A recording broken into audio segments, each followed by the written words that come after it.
Amigos do Mosaico, 2 anos e tanto depois, nós estamos reinaugurando a nossa pracinha, vamos deixar a Covid para trás e eu acho que não tem coisa mais legal, mais interessante do que trazer um assunto completamente diferente para uma entrevista.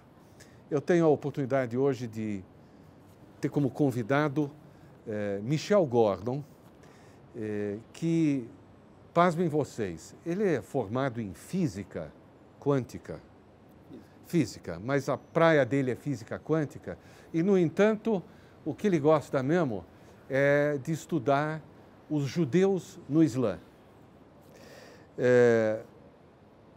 Michel, muito obrigado por arrumar um minuto para conversar conosco. Me explica como é que funciona essa coisa de estudar física e terminar no Iraque. Olha, bom, primeiro uma honra, uma grande honra, inclusive, fazer parte da reinauguração da pracinha, que é maravilhosa, né? São as inquietações da juventude, talvez, né? São 20 anos, tá ali na faculdade, perguntando para que tudo isso, do que serve. Inclusive, estudar física suscita algumas questões dessa natureza. E em alguma ocasião eu estava lendo alguma notícia sobre judeus que tinham sido presos no Irã. E eu falei, mas tem judeu no Irã hoje, né? Essa contradição, né, de o Irã é o grande inimigo de Israel, como é que tem judeu lá? Vou ver, decidi que eu vou ver isso aí, vou checar, em loco. E fui, chequei, fiquei um mês viajando pelo Irã, isso no ano 2001. Depois eu acabei voltando muitas vezes para o Irã, enfim, me apaixonei pelo Islã, mas não me converti ao islamismo, né? Okay. Me apaixonei pela civilização islâmica, um fascínio que, tanto do ponto de vista cultural, histórico, e inclusive a história do povo judeu no Islã, que é riquíssima, né? Sim. Temos Maimônides, Sadia Gaon, etc, enfim, né?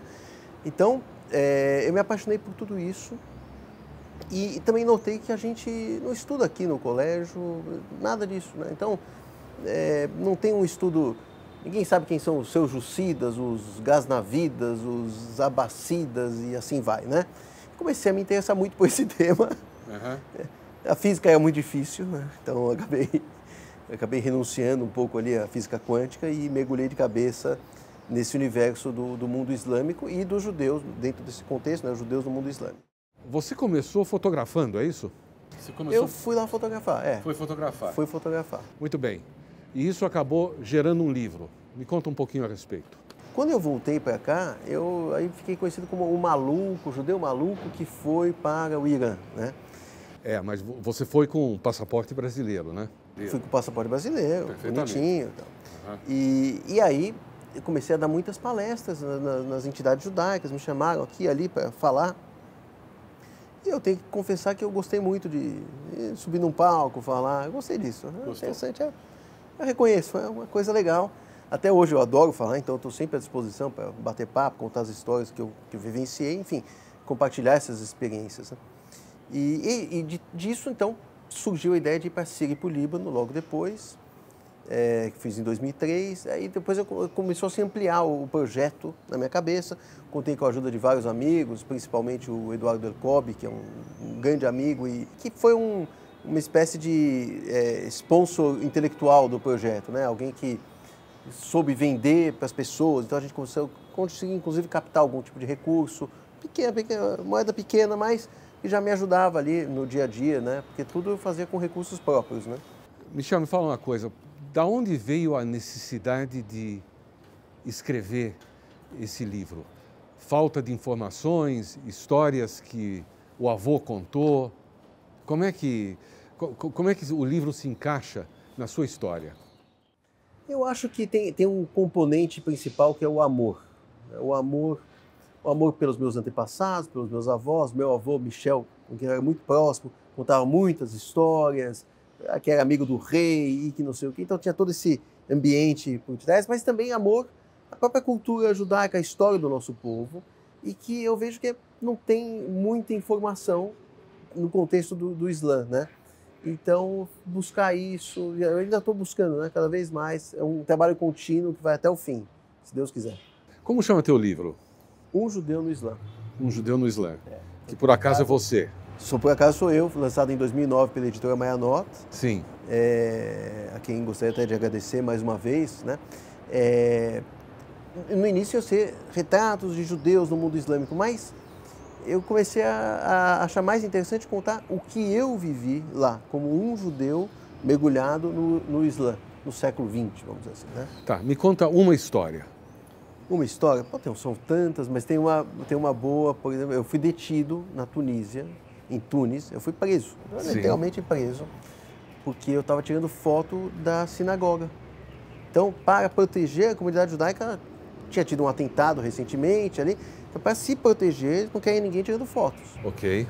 Então, eu já tinha me apresentado para a comunidade, já tinha até entrado na sinagoga, então eu achei que estava meio que liberado, comecei a tirar umas fotos aqui e ali, do lado de fora da sinagoga, quando chegaram os policiais à paisana, né? Aqueles policiais que você não sabe que é policial, né? Uhum. Tem um bigodinho, óculos escuros, então em qualquer lugar do mundo é a mesma coisa, né? Sim. Tá ali o policial à paisana, sim, começou a perguntar o que você está fazendo, por quê e tal. Eu tô aqui tranquilo, tirando fotos. O senhor pode vir aqui conosco? Me colocaram dentro de um camburão e me levaram na delegacia. Na delegacia, eles começaram a falar em árabe, e eu estudei um pouco de árabe, eu não entendo muito, mas alguma coisinha. E aí eu falava para eles assim, je ne comprends pas, eu não entendo.